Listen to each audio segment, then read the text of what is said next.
Here we have sometimes problem because we are Muslim. Yes. So I personally do not like pork and I never eat pork. And I found, okay, there are several foods where I have to always ask whether it is made with swine or pork. Types of food we have to survive because we have to eat in Mensa. Yes. So Mensa has different types of food they provide. So sometimes it's good, sometimes it's bad.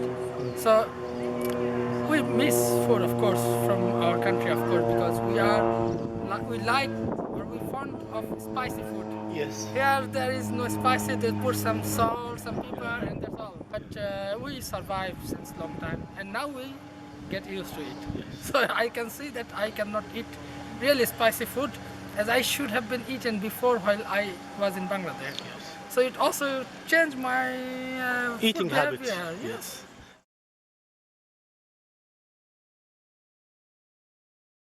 The food in Germany is without spice, and we Indians without spice cannot be imagined. And meat is much cheaper in Germany compared to vegetarian food, which is also quite different from my country.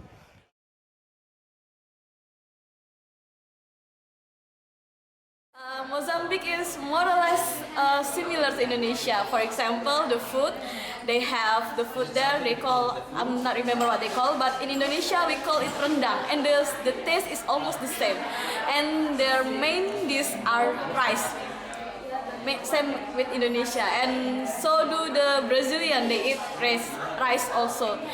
In the, what you call, the book of travel guides, and they said that in ancient time, Indonesian people came to Mozambique. That's why the culture is almost the same with Indonesia. So they have influence from the culture of Indonesia. It's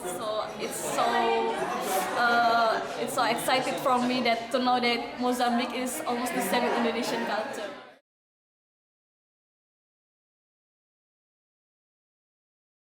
I really like natural peanut butter. And that's something that I can't find an Israeli brand that I like. So whenever my parents come to visit me from the US, they bring for me natural peanut butter. And I know that a lot of Americans have this issue that whenever someone comes to visit from the USA to Israel, they ask them to bring a special food that they can't get in Israel.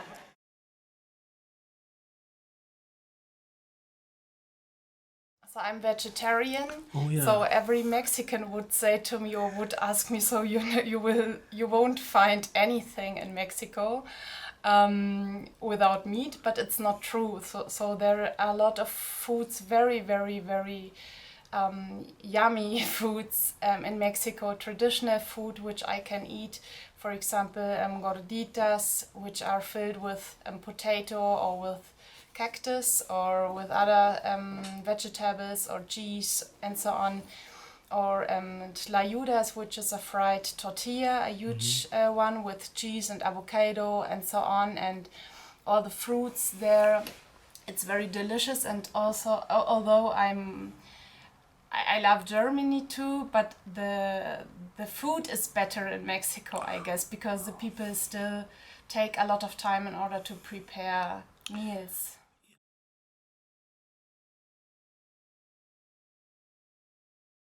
I went to hospital because I cannot stand with only eating bread every morning, because I'm getting used to eat rice in Indonesia 3 times a day.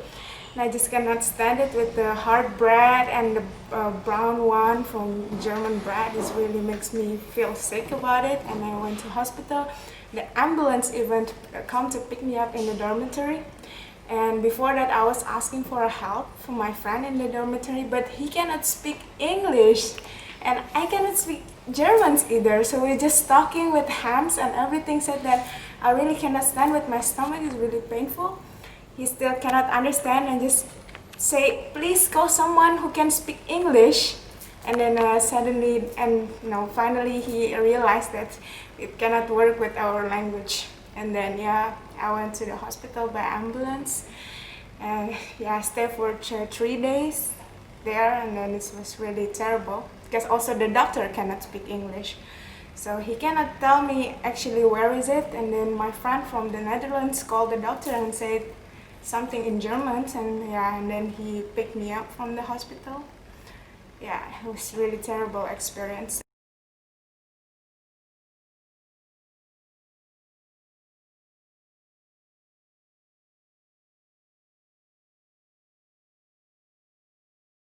When I talk to the people in Bangladesh that I've got a scholarship in Germany, and they say, wow, but Germany people are very strict and they do not speak English, so how you could survive?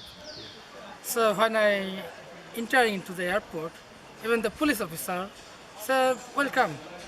I was really surprised that they just directly said to me, welcome. So that makes me thinking in a different direction.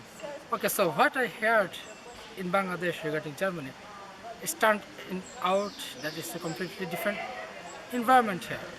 So we came to the university, the very warm regards and greetings from the institute that we had, Paushule Colony, and then we get to know each other with lots of different people. So the impression that I got is very different.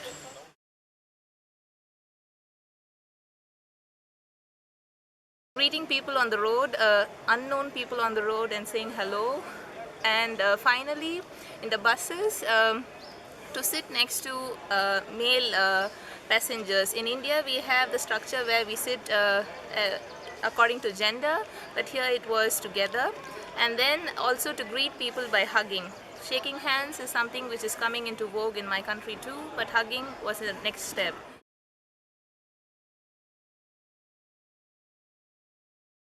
It's quite difficult to become friends with your German. In German, there's a word Bekannte, means some people you know, but you are not friend. And for them, friends, friend, classmates, classmate, colleagues, colleague, or like Bekannte, just the people you know is just the people you know. And in my culture, sometimes you make someone, maybe you just talk for like an hour, but you feel like connected, or if no, we're friends, and we really call each other friends. But this concept cannot be applied in Germany. And sometimes when I meet this person, I think we have some nice conversation, so I take this person as friend. But in the end, I found this person doesn't take me as a friend, which really hurt my feeling. Yes. So I will say, if you come to study in Germany, and from Asian culture, you need to be mentally strong, and you need to remember you'll be refused for many times, and it's really, very difficult to become a close friend of Germans.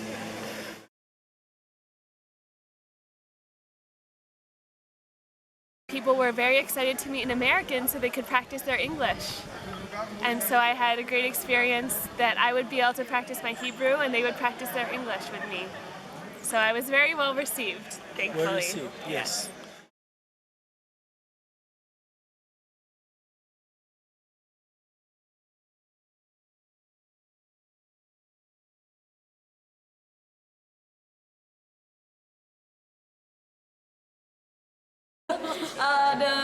So when we have profiling in there, in the first time I arrived in the Makaneta beach where the profiling, we did the profiling, and what the Brazilian students do is they just using underpants and the girls only use bikinis, while all the Indonesian all using long shirt, long dresses, so we are just shocked to saw about that.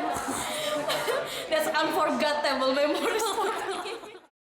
So with food, I think the main problem that a lot of people have when they come to Israel from the US or from another country is navigating the language and how to acquire food that way, and reading the labels in the other language and figuring out prices. And one of the issues is that in Israel a lot of the stores are closed Friday night and Saturday for the Jewish Sabbath. But for me personally, none of those were issues for me, because for the language I had a basic comprehension of it before I came, and I understood how to exchange the exchange rate between the US dollars and Israeli shekel, and I myself do not purchase food from Friday night to Saturday, so I didn't have to deal with trying to go and find food and it wasn't available to me. In the US, when I was in university there, we would have very, very cold winters with a lot of snow, and very hot and humid summers. And in Israel, it gets cold, but not so much because of the weather, but because of the infrastructure of the buildings. And I lived in the desert, in a city in the desert, so we would get sandstorms a lot. So there would be days where you couldn't really see in front of you.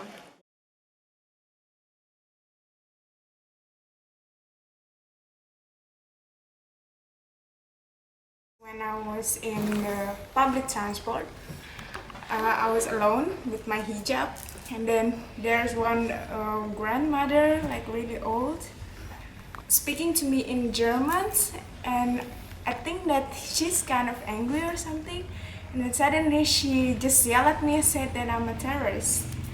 And I went out and I was crying, and it's really shocking, and I was thinking, oh, I think it's not a good idea to go around with my long hijab there, or maybe just unfortunately it's not the right time. But yeah, those two experiences really makes me kind of, I don't feel like home in the beginning, but in the end I have so many friends from different cultures, and it was really nice to meet them and talk about their opinion about everything, many things. Yeah.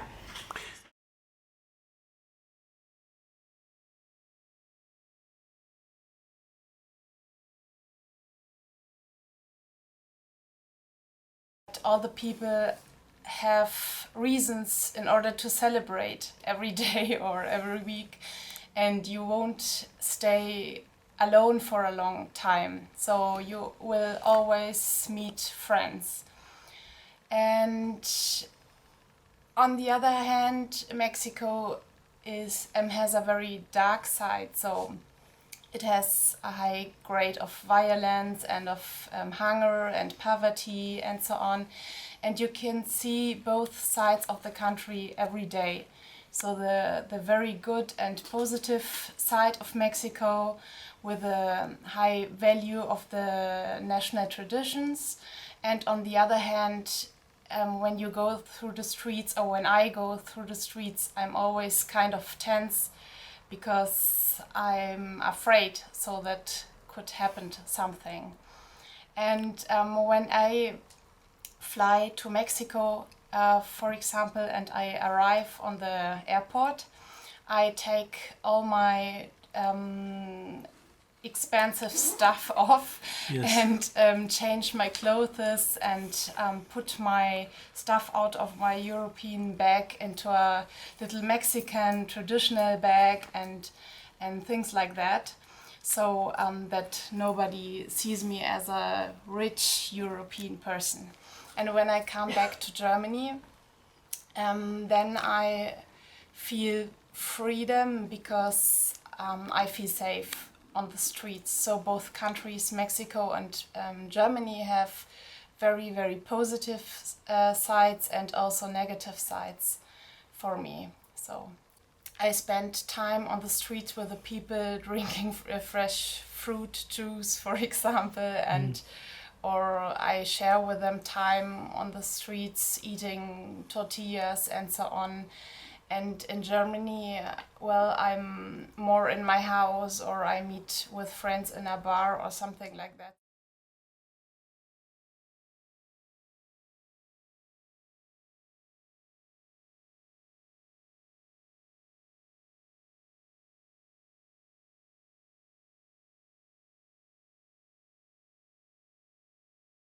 So I did my BA in the US, and my experience in the Israeli university was 1 year of taking bachelor's courses to prepare me for my master's, because I switched departments.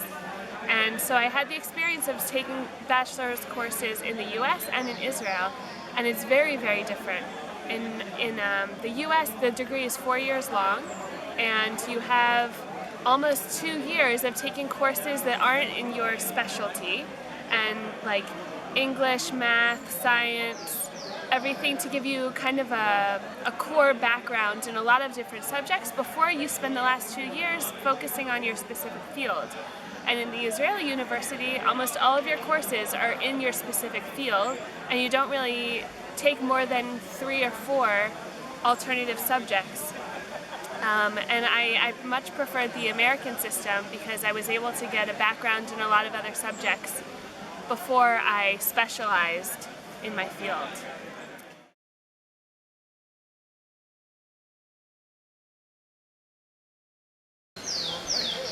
yeah, the student here, they ask more questions and they are not afraid of asking stupid questions.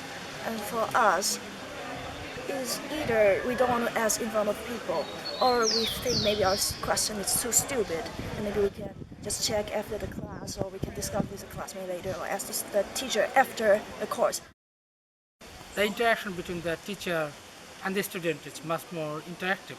So we had in Bangladeshi culture, when we speak in a professor, we have to always like this, sir, we have to always make this. If we try to speak a professor, we have to always say sir, then we start and very politely and very respectively.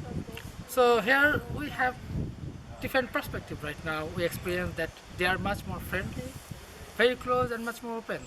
That makes you to open the door of learning a new process. So you can really discuss with the professor that what is your problem, how to deal with some issues. Even it goes beyond from the educational to the personal aspect. So they also try to help individual how to make life comfortable.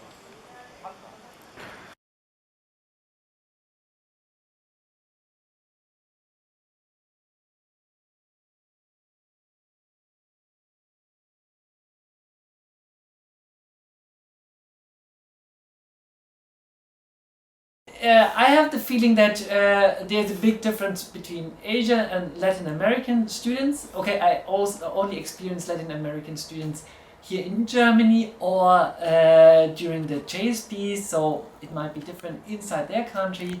And I see also the difference to the German students. I think it's mainly that the students in East Asia normally a little bit more waiting for what the teacher says to them. So they are more, a little bit more, let's say, I don't want to use the word careful, more, let's say, waiting for the teacher telling them what they should do and how they should understand something. The students from Latin America, from my experience, are quite different. They are a lot more fast forward in the beginning, and I think also the German students there are also more fast forward and have very a stronger opinion in the beginning.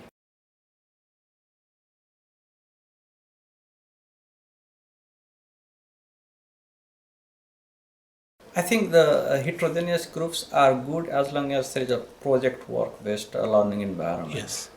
And it's true that people bring not only their individual knowledge and expertise in the subject matter itself, but also there are a lot of other things like what you said, culture, this learning environment, how to interact with people, how to develop the methodology to solve a problem, and those kind of things might be definitely very beneficial. I mean, I think you already know a lot of examples from universities in the USA, like Harvard and so on. They're always using this kind of intercultural team of group and working together and to produce better results. In the environment of higher education, we need soft skills that is not strictly the subject matter students are learning. I mean by that writing skills, presentation skills, conversation skills, critical thinking skills. Do you think such skills differ much from one society to the other, or most of higher education students have the same or very similar soft skills? In my experience, I would say there is not much differences if you are talking students of the same level. What I mean is like bachelor level, bachelor, masters, Yes. and doctor level. I would say there is not much differences. But in that case, in case of communication and writing papers and so on, language plays always a big role. In that case, it is always different. The people coming from, in terms of English, like from coming from the USA or England, and it's completely different than if someone is coming from Nepal, India, or China. So language plays a big role in that sense. Otherwise, I don't see big differences in my students.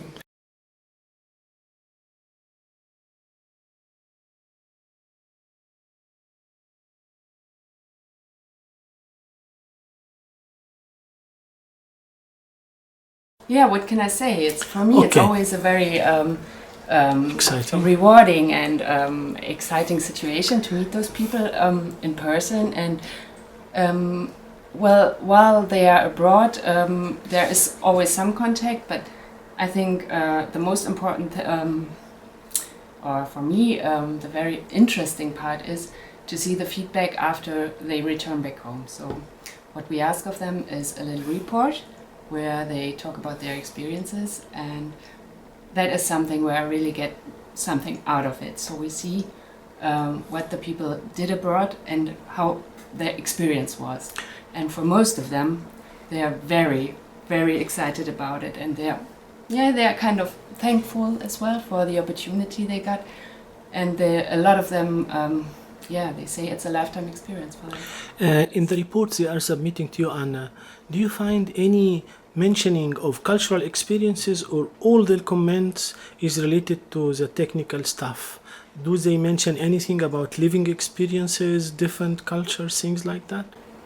Actually, they do a lot. So they tell me about how they made friends overseas and how they were welcome, and about the hospitality of the people abroad. Also, they tell me that they get to learn a new language, that they learn different things about the culture abroad. It begins with food and it ends maybe with religion. So it's the whole spectrum that they actually really touch, and not only touch but really dive into, and that is something that they really appreciate. Okay. In the reports they sent you, do they speak generally on general subject, or some of them may refer in the report about a personal experience with living in a different culture? Are these things in any way reported by one or two or some of them? Well, it depends. First, they are asked to name all the curricular activities that they had, so the modules that they took, and also about extra curricular activities. And then we asked of them to describe what the scholarship means for them, what it meant for them personally and also academically and professionally for their future. Okay. Thank you, Anna, for this, but I want to ask you my last question. Before they go for this academic trip, do they have any book from CNRD telling them it's a guideline, some guidelines about going to a different culture? And in these guidelines, do you mention anything cultural related to religion, language, food, and some of the things you mentioned? Okay, so first let me speak for the students who come here to Germany. So we prepared a guideline for them, and it also touches, besides all the formalities involved into the exchange, it also touches the cultural things. So for example, we give them an idea how the local food is like, and we give them some hints where they can have for example, some Facebook groups that deal with foreign people here in Cologne and stuff like that. So we provide it to them.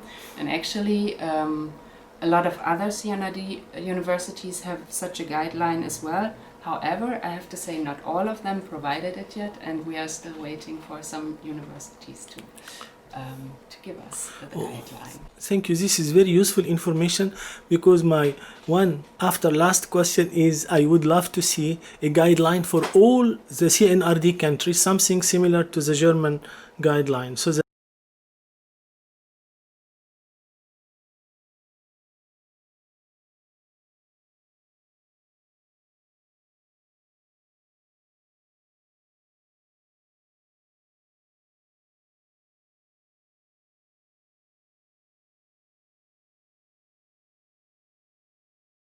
We in Brazil we count like this, as actually in whole Latin America, as our friends here can say, like 1, 2, 3, 4, 5. And then you find out that in Germany people are strange, and they count like 1, 2, 3, 4, and then 5. And just yesterday we found out that some Egyptian people, yes, Dr. Gardiri. 1, 2, 3. just now we have to find someone that count like 1, 2, 3, and then will be everything there. Okay, the next one shows how to point things in different places. So we in Latin America we usually use the fingers just to point. Yeah. Sometimes we use the foot to point something. And then we discovered that in Thailand, for example, that's quite respectless to do so. Yeah. And I have some friends that do like with the mouth to show that you should go there or there. And that sometimes they have trouble because the people understand wrong. Yeah. The hand has 5 fingers. In Egypt, when you do something like that, means perfect. But if you do it like this, it means there is something. I will show you something. I will give you a lesson, something like that. It's a warning sign. I don't know about other cultures. How we do like this means. Yeah. And also, yesterday, the taxi driver, when we were going to eat falafel, he wanted to make a sign with his hand to show the guy he did something like that. It is the same thing but different position, and it means falafel here, which I also added this to my dictionary. Beautiful stuff. I have another meaning for this thing. Yeah. So in Brazil, if this could means okay, that's great. Not everybody understands this, but if you do in this direction, unfortunately I cannot say what it means. And like this means even worse. Yes. One more? Yeah, one more, of course. When you're in England, you should never order beer or something to drink like this, but only like that. The meaning behind that is when they had somewhere in the medieval times France against the British, when there were the French bow fighters, and they were always shooting the bows like that. And when they caught one of the bow fighters, the British caught the French bow fighter, they cut off the fingers that he could not shoot any arrows anymore. And that's why you should never order like this, but only like that. Wow, this is very interesting. I have one. Okay, Sabina. Another meaning, another sign in German to say that you are a bit crazy is, which means, in direct translation, you have a bird in your head. You have a bird in your head doing this. Yeah. But in Brazil, means that you think that you are intelligent, that you use your mind. We use the same thing in Egypt. Finger like this means yes. Hey, think about it. You see my hand? Yeah.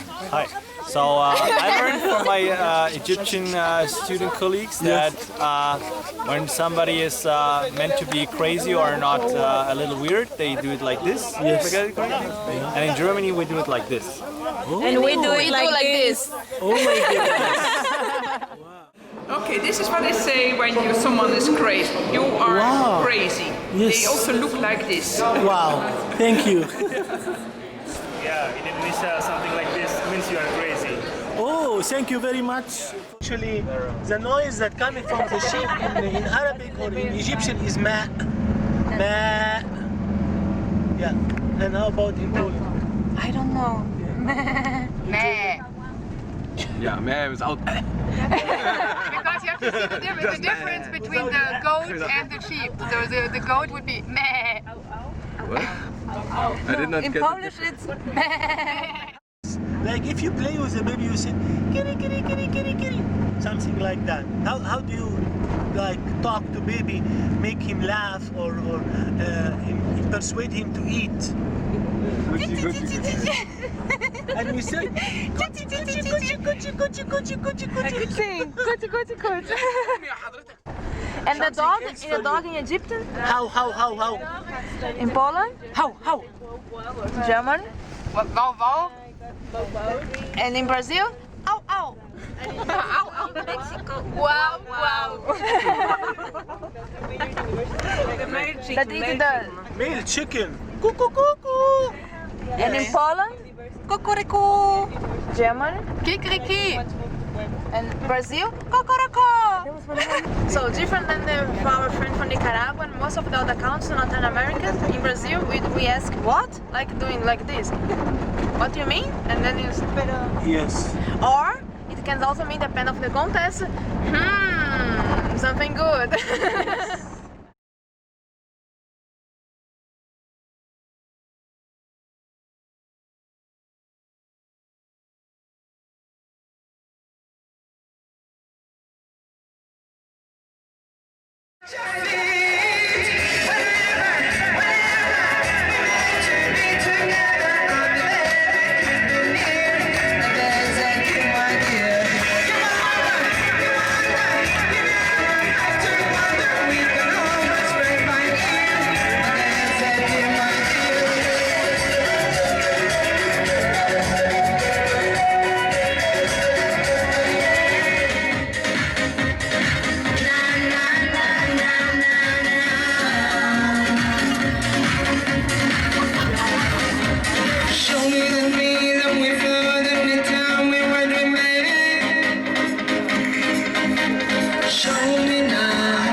Serei mais alegre, serei tão feliz. E eu sempre fiz, vai ser tão bom. Sou mais amado, vou vizinho do lado. Também vou mandar flores para o delegado. Vou fazer sucesso com essa canção.